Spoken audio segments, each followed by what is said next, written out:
Okay, so we are at the point, we're assuming you have finished with your bread and you've mixed it, you've done your stretch and folds, it has gone through the bulk fermentation stage, and you're now ready to shape your bread and put it into a container so that you can do the cold proofing with it.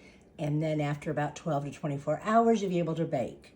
So there are a couple of options. So of course you've seen the Banneton baskets. This is the round bowl for your round loaves. And here's the liner. Some people don't use a liner. I couldn't do that. But you can also get these in silicone. I personally don't like them. I think they retain too much moisture. And for me, it was really hard to get my bread out of this to put into the oven to bake. So if I'm gonna use one of these, I do prefer to get I guess it's a bamboo Banneton, and you can get the round bowl or the oval batard. I also have some that are more like the shape of just a regular loaf. They're squared on both ends. So, but let's go ahead, and so you'll have a liner for it, and there are lots of different options. Putting this on, real simple, so you've got this, and you want to sprinkle a little bit of flour into it.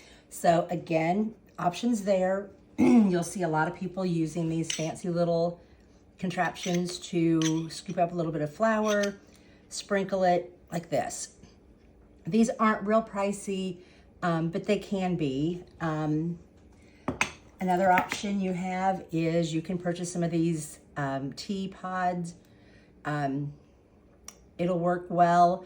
The holes are a little small, so it can be a little difficult and a little annoying.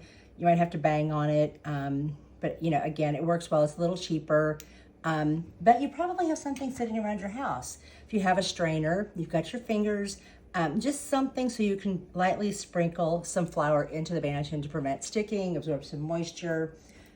Lots of good options there.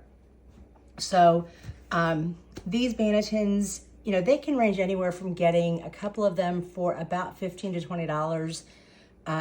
They have some wood pulp ones. They're a lot pricier, but you don't have to have this. If you have a bowl, and you'll want a bigger bowl than this, obviously, you want one that's going to fit your dough and allow it to rise, continue to rise. So just take a bowl, a tea towel. Of course, mine are orange, being in Tennessee. But just take your tea towel, open it up. I'm not going to open this one up all the way because this is a small bowl. Put it down in here. Again, sprinkle a little flour in here. You're going to turn your dough up the pretty side down into the bottom of the bowl, and you're going to fold this over.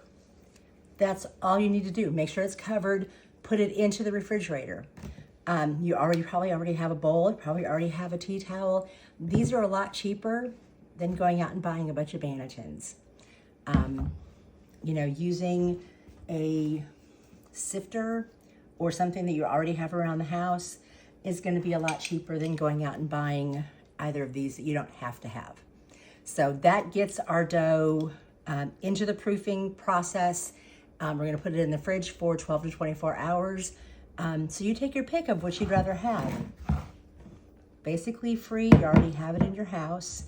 Something you have to spend at least $8 to $10 a piece on. And then the thing is, these are probably $2. These are probably four for about $7. You probably already have something in your house. So that's up to you.